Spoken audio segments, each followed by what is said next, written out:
Class में अपन transformer के parts देखने वाले हैं या भाग देखने वाले हैं।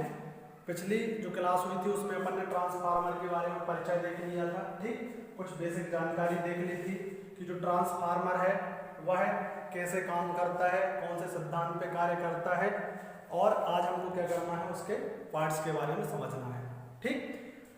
अब पार्ट्स की बात यदि करें तो सबसे पहले जो मुख्य भाग ट्रांसफार्मर का होता है, ठीक, उसको क्या बोला जाता है? कोर बोला जाता है। क्या बोला जाता है? कोर बोला जाता है, ठीक।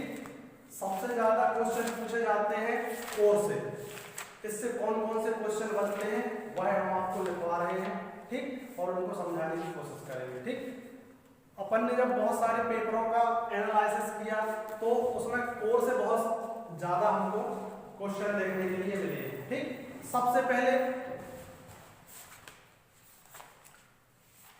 कोर किस धातु की बनाई जाती है? सिलिकॉन इस्पात की, ठीक। जो ट्रांसफार्मर की कोर है वो किस धातु की बनाई जाती है? सिलिकॉन इस्पात की। किसकी बनाई जाती है? सिलिकॉन इस्पात की बनाई जाती है, ठीक, जिसको आप लोग सिलिकॉन स्टील भी बोलते हैं, ठीक, एक ही है, इसमें आपको कंफ्यूज नहीं होना है। दूसरी बात कि जो कोर होती है उसमें सिलिकॉन की कितनी मात्रा होती है, ठीक, इस्पात में सिलिकॉन की कितनी मात्रा होती है, ठीक। तो आपको पता है इस्पात की मात्रा तो ज्यादा होगी, लेकिन जो सिलिकॉन की मात्रा है वो कितनी होगी? बताओ, है किसी को कोई जानकारी? नहीं है, ठीक। तो यह मात्रा होती है 3 से 5% के बीच में होती है। कितनी होती है? 3 से 5% के बीच में, ठीक। पहला कोर किसकी बनाई जाती है? सिलिकॉन इस्पात की। दूसरा, इसमें सिलिकॉन की जो मात्रा होती है वो कितनी होती है? 3% से 5%, ठीक। तीसरा जो है कोर का कार्य क्या रहता है, ठीक, कोर की जरूरत क्या पड़े, तो यह क्या करती है? यह चुंबकीय पाथ प्रदान करती है। क्या करती है? चुंबकीय पाथ प्रदान करती है, जिसके द्वारा मैग्नेटिक फ्लक्स का क्या होता है? प्रवाह होता है। आई बात समझ में, ठीक। तो जो हमारी कोर है वह दोनों वाइंडिंग के बीच में चुंबकीय पाथ प्रदान करने का कार्य करती है, ठीक। इसके बाद जो तीसरा क्वेश्चन यदि बनता है कि जो कोर पर लेमिनेशन होता है, ठीक, उस लेमिनेशन की मोटाई क्या होती है? तो उस लेमिनेशन की मोटाई होती है, लेमिनेशन तो सब लोग समझते हो ना। हमने क्या किया? सबसे पहले सिलिकॉन इस्पात की छोटी छोटी पत्ती बनाई और उनको दोनों तरफ से क्या कर दिया? लेमिनेटेड कर दिया, ठीक। तो उसमें जो मात्रा होती है, जो लेमिनेशन की जो परत होती है वह कितनी होती है? वह होती है 0.35 mm से 0.35 mm से 0.5 mm के बीच में होती है। आई बात समझ में, ठीक।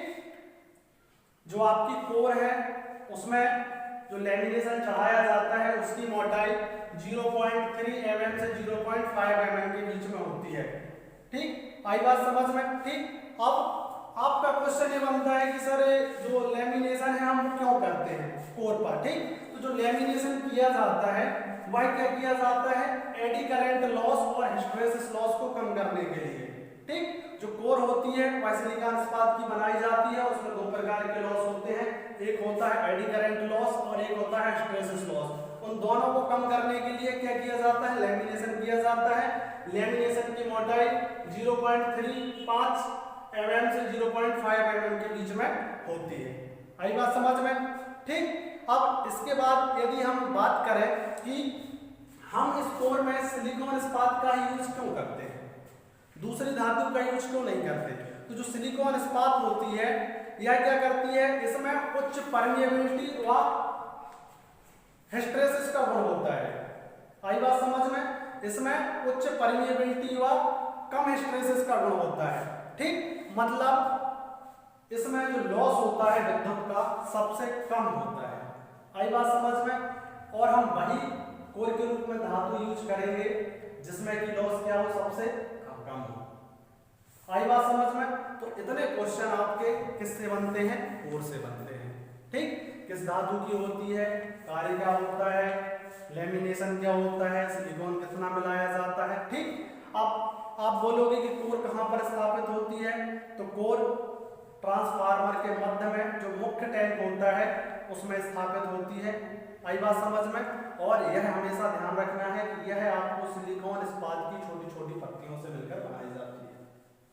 यहाँ तक सबको क्लियर है? ठीक। तो कोर के बारे में जो 4-5 क्वेश्चन बनते थे वो हमने यहाँ से देखे। ठीक। अब जो हमारा अगला भाग है वह है प्राइमरी बाइंडिंग। कौन सा है? Primary binding. ठीक। तो कोर समझ में आया सभी लोगों को? ठीक। अब दूसरा जो हमारा भाग है 2 नंबर पे वह कौन सा है?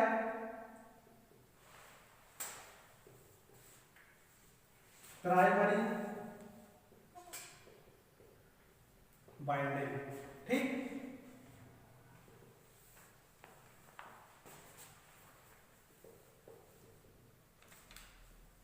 प्राइमरी बाइंडिंग क्या होती है? प्राइमरी बाइंडिंग वह बाइंडिंग जो स्रोत से जुड़ी हुई होती है उसको हम क्या बोलते हैं?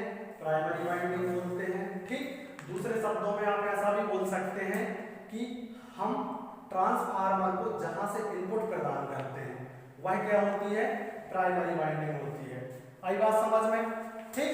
अब पहला इसमें जो पॉइंट बनेगा कि यह बाइंडिंग जो होती है यह क्या होती है? विद्युत स्रोत से क्या होती है? जुड़ी होती है। ठीक। दूसरा यह बोल सकते हैं कि यह वह बाइंडिंग होती है जिसमें ट्रांसफार्मर को पावर प्राप्त होती है या सप्लाई दी जाती है। ठीक। दूसरा पॉइंट ये बनता है। तीसरा यह है कि जो प्राइमरी बाइंडिंग होती है उससे हम इनपुट लेते हैं। ठीक। वह इनपुट कहाँ जाता है? कोर में जाता है और उसके बाद हमको क्या होता है? आउटपुट प्रदान होता है। ठीक है। तो प्राइमरी बाइंडिंग के बारे में सब लोग समझ गए। ठीक। अब आप लोग ये नहीं बोलोगे कि प्राइमरी बाइंडिंग लो वोल्टेज होती है हाई वोल्टेज, वो दोनों हो सकती है। ठीक। वह डिपेंड करेगा कि जो हमारा ट्रांसफार्मर है वह स्टेप डाउन है या अप है। आई बात समझ में? ठीक। बस इतना क्लियर है प्राइमरी बाइंडिंग के बारे में एक बात कि यह हमेशा मुख्य स्रोत से जुड़ी होती है और इनपुट हम इसी में प्रदान करते हैं। आया सभी को क्लियर हुआ? ठीक। अब दूसरा आता है अपना सेकेंडरी बाइंडिंग। दूसरा क्या आता है? Secondary binding. ठीक।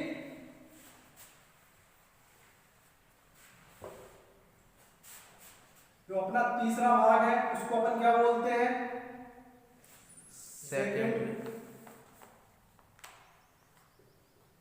Secondary binding. ठीक। सेकेंडरी बाइंडिंग या जिसको दूसरी भाषा में क्या बोलते हैं? द्वितीयक बाइंडिंग बोलते हैं। ठीक। यह वह बाइंडिंग होती है जो कोर से प्रत्यक्ष रूप से जुड़ी होती है लेकिन प्राइमरी बाइंडिंग से प्रत्यक्ष रूप से नहीं जुड़ी होती है। ठीक। कोर में जो चुंबकीय पाथ बनता है उसी के द्वारा यह जुड़ी होती है कोर के माध्यम से। ठीक। और इसमें जो टर्न की संख्या होती है वह निर्धारित करती है कि यह कितना आउटपुट देगी। ठीक। यदि ज्यादा होगी तो हमको प्राइमरी की अपेक्षा में ज्यादा आउटपुट मिलेगा और यदि संख्या कम होगी तो प्राइमरी की अपेक्षा में हमको कम आउटपुट मिलेगा या कम वोल्टेज मिलेगा या कम पावर मिलेगी। आई बात समझ में? ठीक। तो वह बाइंडिंग जो लोड से जुड़ी होती है, ठीक, उसको हम क्या बोलते हैं? द्वितीयक या सेकेंडरी बाइंडिंग बोलते हैं। ठीक। इससे अभी तक जो एक पेपर में क्वेश्चन आया था कि जो हमारा टेप चेंजर है, ठीक, ट्रांसफार्मर में एक भाग होता है छोटा सा टेप चेंजर, ठीक, वह क्या करता है? वोल्टेज को कम और ज्यादा करने का कार्य करता है। ठीक। यदि क्वेश्चन यदि आपसे पूछा जाए कि दूसरी बाइंडिंग में क्या जुड़ा होता है, पहले तो आप ध्यान रखोगे कि लोड से जोड़ी जाती है। आई बात समझ में? ठीक। दूसरा आप क्या ध्यान रखोगे? टेप चेंजर, ठीक, जो टेप चेंजर की टेपिंग है वो द्वितीयक बाइंडिंग में से भी निकाली जाती है। ठीक। टेप चेंजर वोल्टेज को कम ज्यादा करने का कार्य करता है। ठीक। इससे हम ट्रांसफार्मर के आउटपुट वोल्टेज को कम या ज्यादा कर सकते हैं। आई बात समझ में? ठीक है। तो आपको बाइंडिंग समझ में आई सेकेंडरी। ठीक। इसको स्टॉप कर दो। ठीक, सेकेंडरी वाइंडिंग के बाद जो अगला बिंदु ट्रांसफार्मर में बहुत महत्वपूर्ण होता है वह होता है ट्रांसफार्मर कॉइल। ठीक, इससे बहुत सारे क्वेश्चन हमको एग्जाम में देखने के लिए मिले हैं। क्यों? क्योंकि जैसे ऑयल होता है वह कोर एवं वाइंडिंग को ठंडा करने के साथ साथ उनको एक अच्छा इंसुलेशन प्रदान करता है। ठीक, तो हम यहाँ देखते हैं 4 बिंदु हमने यहाँ पर नोट किए हैं। पहला, ऑयल शीतलन एवं इंसुलेशन प्रदान करता है। ठीक, जिसको शीतलन, कूलिंग एवं इंसुलेशन प्रदान करता है। ठीक, किसको प्रदान करेगा? वाइंडिंग एवं कोर को। ठीक, दूसरा, आर्क को रोकना। ठीक, जब फाइट वगैरह आते हैं ट्रांसफार्मर में या स्पार्किंग वगैरह होती है, ठीक, या चिंगारी वगैरह जो अंदर बनती है वाइंडिंग या कोर में, ठीक, उसको क्या करता है? यह वही रोक देता है। ठीक, एक जगह से दूसरी जगह क्या है? ट्रांसफॉर्म नहीं होने देता है। ठीक, या ट्रांसमिट नहीं होने देता है। तीसरा, इस ऑयल का फ्लैशिंग पॉइंट पहुंचता है, इस ऑयल का ज्वलन बिंदु, जिसको हम क्या बोलते हैं इंग्लिश में? फ्लैश पॉइंट पूछा जाता है। ठीक, यह क्या होता है? 140 डिग्री सेल्सियस या इससे अधिक। ठीक, जैसे जैसे 140 डिग्री के ऊपर टेम्परेचर जाएगा यह ऑयल क्या हो जाएगा? जलना स्टार्ट प्रारंभ कर देगा। ठीक, इसके बाद डाइलेक्ट्रिक स्ट्रेंथ, मतलब इंसुलेशन की हम जो अचालक पदार्थ होते हैं वह जो इंसुलेशन प्रदान करते हैं, हम उनकी क्षमता को, डाइलेक्ट्रिक स्ट्रेंथ को किस में नापते हैं? केवी पर एमएम में नापते हैं। ठीक, ऐसे ही जो ऑयल ट्रांसफार्मर ऑयल जो हम इसमें प्रयोग करते हैं उसकी डाइलेक्ट्रिक स्ट्रेंथ क्या होती है? कहीं कहीं आपको 30 केवी मिल जाएगी और कहीं कहीं आपको 33 केवी देखने को मिलेगी एग्जाम में। ठीक, तो आपको कंफ्यूज नहीं होना है। 30 केवी मिलती है तो आप 30 किलो वोल्ट लगाएंगे और 33 केवी मिलती है तो आप 33 केवी लगाएंगे। आई बात समझ में? ठीक, तो इतने क्वेश्चन आपको ट्रांसफार्मर ऑयल से देखने को मिलते हैं। ठीक, इसके साथ ही साथ में जो हमारा ट्रांसफार्मर ऑयल होता है यह 2 प्रकार का होता है। पहला होता है खनिज ऑयल, ठीक, जिसको हम बोलते हैं मिनरल ऑयल। यह पेट्रोलियम पदार्थ के शोधन द्वारा प्राप्त किया जाता है। ठीक, और इसका यूज हम जनरली जो कॉलोनियों वगैरह में ट्रांसफार्मर देखने को मिलते हैं उनमें इसका यूज किया जाता है। ठीक, जो दूसरा ऑयल होता है वह होता है सिंथेटिक ऑयल। यह एक कृत्रिम ऑयल होता है।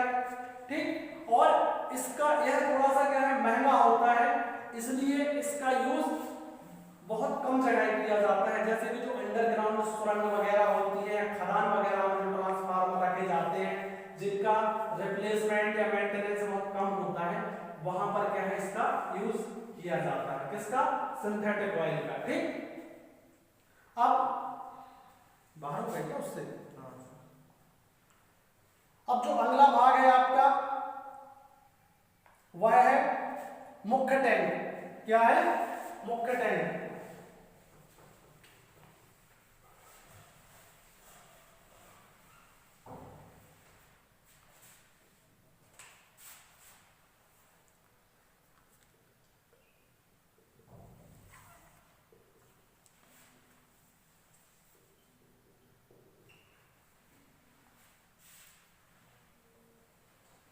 ट्रांसफार्मर के पार्ट्स में जो अगला बिंदु है वह आपका मुख्य टैंक है।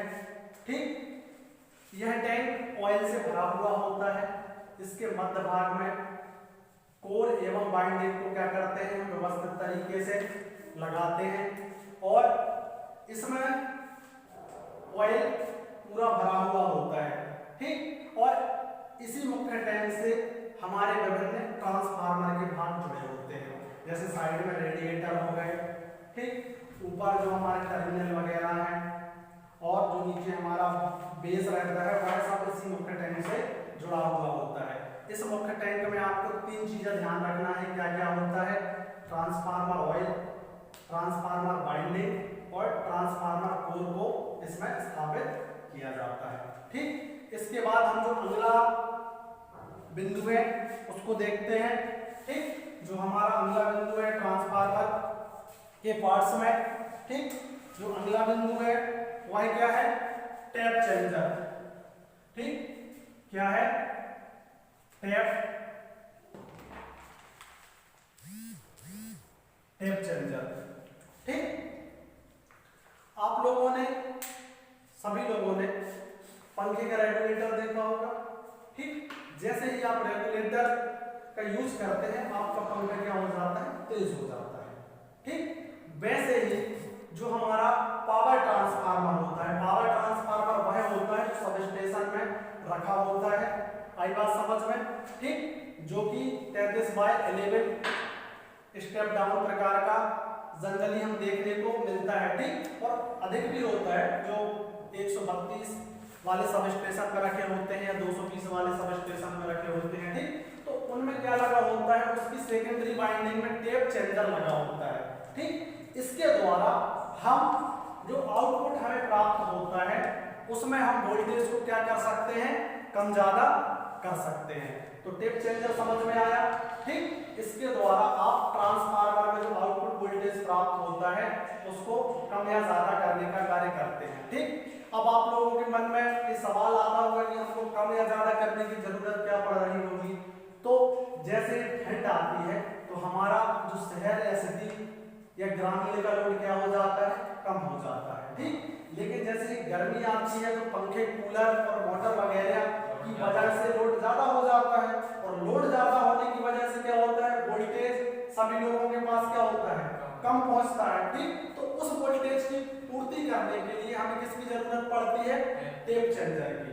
ठीक, इसके द्वारा हम क्या कर देते हैं, वोल्टेज को इंक्रीज कर देते हैं। ठीक, इंक्रीज भी कर सकते हैं, बढ़ा भी सकते हैं और घटा भी सकते हैं। ठीक, इससे जो सवाल आता है वह एक ही सवाल अभी तक पेपर में देखने को मिला है। ठीक, यह है कौन सी वाइंडिंग में लगा होता है।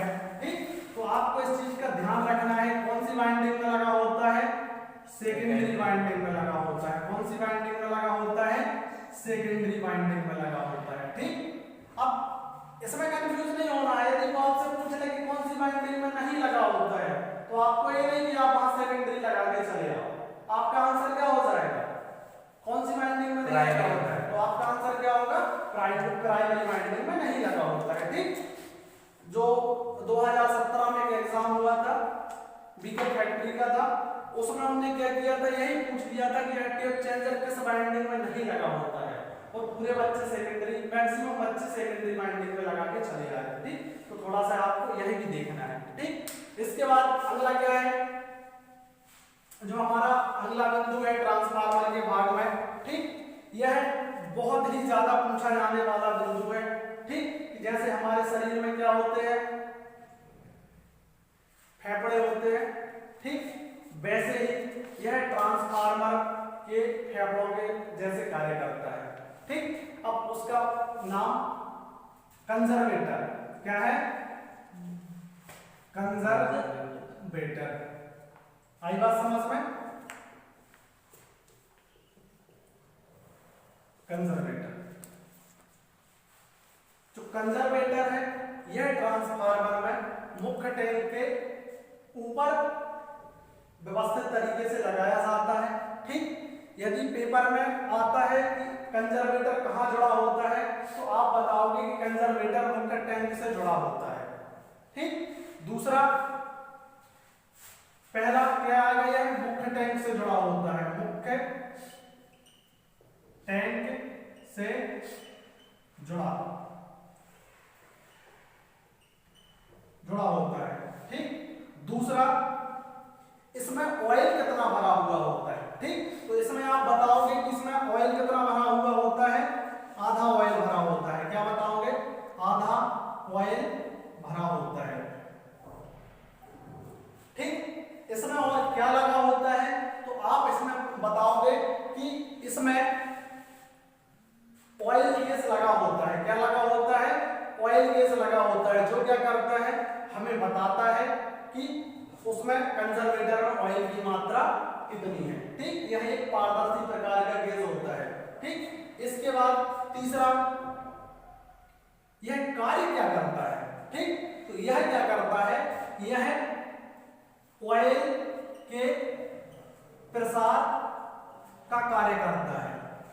ठीक, जब गर्मियों में ट्रांसफार्मर पर बहुत अधिक लोड बढ़ जाता है तो जो ऑयल है हमारा गर्म होता है, और गर्म होने की वजह से वो क्या है, फैलता है। ठीक, जिसकी वजह से कुछ ऑयल ठंडा होने के लिए कहाँ चला जाता है, रेडिएटर में चला जाता है, ठीक, और कुछ ऑयल जो गर्म होगा वो कहाँ चला जाता है, कंजर्वेटर में प्रसार के लिए चला जाता है। आई बात समझ में, ठीक। कंजर्वेटर में हवा आने के लिए एक अलग से ब्रीदर नाम का एक यंत्र लगाया जाता है, ठीक, उसको अपन आगे देखेंगे, उससे हवा आती है, ठीक, वह हवा ऑयल को ठंडा करती है। आई बात समझ में, और जब ऑयल ठंडा हो जाता है तो वो फिर पुनः मुख्य टैंक में वापस आ जाता है, ठीक। तो कंजर्वेटर सबसे बड़ी बात यह मुख्य टैंक से जुड़ा होता है, ठीक। इसमें ऑयल कितना भरा होता है, आधा ऑयल भरा होता है। इसमें ऑयल के प्रसार एवं संकुचन का कार्य होता है, ठीक। अब भाई ऑयल प्रसार होगा, ऑयल बढ़ेगा तो ऑयल घटेगा भी वहीं पे, ठीक। तो प्रसार एवं संकुचन का कार्य कहां पर होता है, कंजर्वेटर, ठीक। यह कहां लगा होता है, मुख्य टैंक के ऊपर लगा होता है। कहां लगा होता है, मुख्य टैंक के ऊपर लगा होता है, ठीक। तो ऑयल से संबंधित यदि कोई भी क्वेश्चन आता है उसके फैलाव एवं संकुचन से, प्रसार से, तो उससे आपको समझना है, ठीक, कि वो किसके बारे में बात कर रहे हैं, कंजर्वेटर के बारे में कि मुख्य टैंक के बारे में। उसके बाद आपको क्या करना है, आंसर वहां पर लगाना है। तो कंजर्वेटर सबको समझ में आया, इसमें किसी को कोई दिक्कत? आगे बढ़े, ठीक है।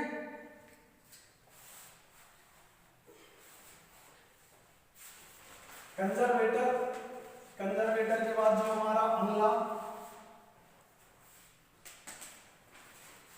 कंजर्वेटर के बाद जो हमारा अगला बिंदु है उसको हम क्या बोलते हैं, ब्रीदर। क्या बोलते हैं, ब्रीदर, ठीक। इसको ब्रीदर नहीं बोलना, ठीक, नहीं तो कई लोग इसको ब्रीदर पढ़ा देते हैं। क्या है, ब्रीदर, ठीक। जैसे हमारे शरीर में नाक होती है, ठीक, नाक का यूज हम क्या करते हैं, हवा को लेने और छोड़ने के लिए करते हैं। वैसे ही ट्रांसफार्मर में जो हवा होती है, ठीक, उसको अंदर लेने के लिए हम किसका यूज करते हैं, ब्रीदर का यूज करते हैं। किसका यूज करते हैं, ब्रीदर का, ठीक। जो बाहरी हवा है वह ब्रीदर के माध्यम से कहाँ जाती है, ट्रांसफार्मर में अंदर जाती है। और सबसे पहले वह कहाँ जाएगी, ब्रीदर में। ब्रीदर से कहाँ जाएगी, कंजर्वेटर में। कंजर्वेटर में आपको पता है ऑयल के संकुचन एवं प्रसार का कार्य किसके माध्यम से होता है, वायु भी उसमें, उस ऑयल को ठंडा करने के लिए हम उपयोग करते हैं, ठीक। तो इससे जो क्वेश्चन बनते हैं वो आपको समझने की कोशिश करना है, ठीक। जो पहला क्वेश्चन बन गया है यह कहाँ लगा होता है, ठीक। तो यह कहाँ जुड़ा होता है, यह कंजर्वेटर से जुड़ा होता है। किससे जुड़ा होता है, कंजर्वेटर से,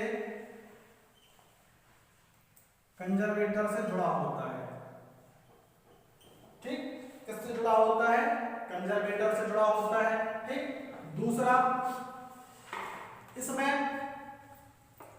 इसके माध्यम से वायु ट्रांसफार्मर में प्रवेश करती है, वायु प्रवेश करती है, ठीक। ये कार्य क्या करता है, वायु प्रवेश करती है। किसके माध्यम से, ब्रीदर के माध्यम से, ठीक। और इसमें जो सबसे ज्यादा पूछा गया आज तक का सवाल है वह है कि इसमें एक पदार्थ यूज किया जाता है, ठीक। वह पदार्थ क्या करता है कि जो हमारी हवा में नमी होती है उस नमी को क्या करता है, सोख लेता है, ठीक।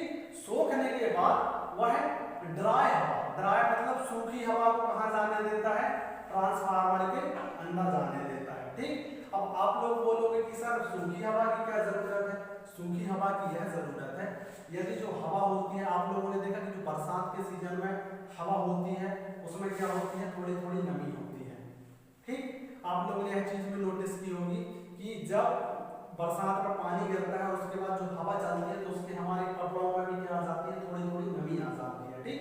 तो जब बरसात में हमारा ट्रांसफार्मर कार्य करेगा उसमें जो हवा जाएगी तो उसमें क्या होगी, नमी होगी, ठीक। और वही नमी कहाँ चली जाएगी, ट्रांसफार्मर ऑयल में चली जाएगी। और आपको पता है कि जो हमारा ऑयल है वह एक अच्छा क्या है, अचालक है, इंसुलेटर है। लेकिन जब उस ऑयल में नमी चली जाएगी तो क्या होगा, वह ऑयल क्या बन जाएगा, चालक बन जाएगा। जैसे ही ऑयल यदि चालक बन जाता है तो वह उससे क्या होगा कि हमारा जो ऑयल का कार्य है वो क्या होगा, प्रभावित होगा। ठीक, हम उसको अचालक की तरह यूज करना है तो उसको हमको अचालक बनाए रखना पड़ेगा। ठीक, तो उसके लिए हम क्या करते हैं, जो हमारा ब्रीदर है इसमें एक पदार्थ भरा जाता है सिलिका जेल। ठीक, तो ध्यान रखना ब्रीदर में क्या भरा जाता है, सिलिका जेल। ठीक, सिलिका जेल से दो क्वेश्चन बनते हैं। ठीक, पहला क्वेश्चन कि जो फ्रेश सिलिका जेल है उसका रंग क्या होता है। ठीक, तो ध्यान रखना है आपको, फ्रेश सिलिका जेल या न्यू सिलिका जेल। ठीक, क्या न्यू सिलिका जेल का रंग, तो न्यू सिलिका जेल का रंग क्या होता है बताएगा कोई, किसी को है जानकारी क्या। ठीक, आप लोगों को हमेशा क्या लगाना है, नीला लगाना है। आप लोगों को क्या लगाना है, नीला लगाना है। ठीक, और जब सिलिका जेल यूज हो जाती है तो उसका उपयोग के बाद, ठीक, उपयोग के बाद, ठीक, उपयोग के बाद इसका जो रंग है वह हो जाता है हल्का गुलाबी। क्या हो जाता है, हल्का गुलाबी, या ठीक कुछ लोग कहीं कहीं तो पेपर में इसको आसमानी भी देखने को मिल जाएगा। आपको क्या मिल जाएगा, आसमानी। ठीक, आपको कंफ्यूज बिल्कुल नहीं होना है। फ्रेश सिलिका जेल का आप रंग हमेशा नीला लगाओगे और उपयोग के बाद आप क्या लगाओगे, हल्का गुलाबी या आसमानी। ठीक, अब आपके मन में सवाल ये होगा कि सर जो सिलिका जेल है इसको हम दोबारा यूज कर सकते हैं क्या, तो हाँ इसको हम दोबारा यूज कर सकते हैं। ठीक, हम क्या करते हैं, बीदर में से इसको निकालते हैं, हीटिंग प्रोसेस के द्वारा हम इसको दोबारा उपयोग करने लायक क्या कर सकते हैं, बना सकते हैं। ठीक, धूप की सहायता से, और जो हमारा हीटिंग प्रोसेस रहती है उसके माध्यम से हम उसको दोबारा उपयोग करने के लिए क्या कर सकते हैं, बना सकते हैं। आई बात समझ में। ठीक, तो सिलिका इसे ब्रीदर से इतने सवाल आते हैं। ठीक, इन सभी के डायग्राम जो जो पार्ट्स हमने पढ़ाए हैं, ठीक, उनके डायग्राम आपको जहां जहां से हमने स्टार्ट किया है वहां वहां आपके इनके डायग्राम आपको क्या हो जाएंगे, मिल जाएंगे। ठीक, वह डायग्राम इसलिए लगाए जाते हैं जिससे कि आप समझ सको कि आखिर यह भाग होता क्या है ट्रांसफार्मर में। आई बात समझ में। ठीक, तो यहां तक सभी को समझ में आया। ठीक, इसके आगे बढ़े। ठीक, ब्रीदर के बाद जो हमारा अगला बिंदु है, इसमें आपको एक चीज ध्यान रखना है कि हम इसमें दोनों ट्रांसफार्मर को कवर करने की कोशिश करेंगे, डिस्ट्रीब्यूशन ट्रांसफार्मर और पावर ट्रांसफार्मर। आई बात समझ में। ठीक, हम दोनों के भाग देखेंगे, इसलिए हम बता देंगे कौन सा भाग पावर का है, कौन सा मैक्सिमम। देखो जो डिस्ट्रीब्यूशन में रहते हैं वो पावर में सभी रहते हैं, लेकिन पावर में एक दो भाग ऐसे रहते हैं जो एक्स्ट्रा रहते हैं। ठीक, उनके बारे में हम आपको बता देंगे। ठीक, अगला भाग है जो हमारा, ठीक, वो क्या है, रेडिएटर। ठीक, आप लोगों ने सभी ट्रांसफार्मर के साइड में एक ऐसी पतली पट्टी टाइप की आकृति देखी होगी जो दोनों तरफ लगी होती है, उसको क्या बोलते हैं, रेडिएटर। उसको बोलते हैं रेडिएटर। क्या बोलते हैं, रेडिएटर बोलते हैं। ठीक, उसको क्या बोलते हैं, रेडिएटर बोलते हैं। ठीक, अब आप लोगों के दिमाग में कभी आया कि ये क्यों लगे होते हैं, किसी को भी कोई यदि जानकारी हो, ऑयल को ठंडा करने के लिए। ठीक, जनरली वो ट्रांसफार्मर का बैलेंस बनाने के लिए नहीं लगे होते हैं, वह ट्रांसफार्मर ऑयल को ठंडा करने के लिए लगे होते हैं। ठीक, गर्मियों में जब ट्रांसफार्मर का ऑयल बहुत अधिक गर्म हो जाता है तो वह क्या करता है, रेडिएटर में जो ऊपर वाला कनेक्शन होता है उसके माध्यम से प्रवाहित होकर ठंडा होकर नीचे आ जाता है। ठीक, जो रेडिएटर होते हैं वह पतली चादर की परतों से बनाए जाते हैं। आई बात समझ में। और वह उसको जो पंखुड़ी लगी रहती है वह क्या होती है, अंदर से खोखली होती है जिसमें ऑयल प्रवाहित होता है और ठंडा होने के बाद ऊपर से मुख्य टैंक से जुड़ा होता है, ठंडा होने के बाद नीचे ऑयल मुख्य टैंक में चला जाता है। तो रेडिएटर का काम सबको समझ में आया। ठीक, जो इनके डायग्राम है उसमें आपको ज्यादा अच्छे से समझ में आ जाएगा। ठीक, रेडिएटर क्या होते हैं। ठीक, तो कार्य समझ में आया। ऑयल को ठंडा करने के लिए हम किसका यूज करते हैं, रेडिएटर का यूज करते हैं। ठीक, अब यदि इनके क्वेश्चन यदि बने ऐसे बन सकते हैं कि रेडिएटर कहाँ लगे होते हैं, तो आप क्या बताओगे, यह मुख्य टैंक से जुड़े होते हैं, मुख्य टैंक के दोनों तरफ लगे होते हैं। ठीक, दूसरा क्वेश्चन यह बन सकता है कि यह इनका कार्य क्या होता है, ऑयल को ठंडा करना। ठीक, इनका मुख्य कार्य यही है, ऑयल को ठंडा करना। ठीक, तीसरा क्या हो सकता है कि जो रेडिएटर है वो किस प्रकार बनाए जाते हैं,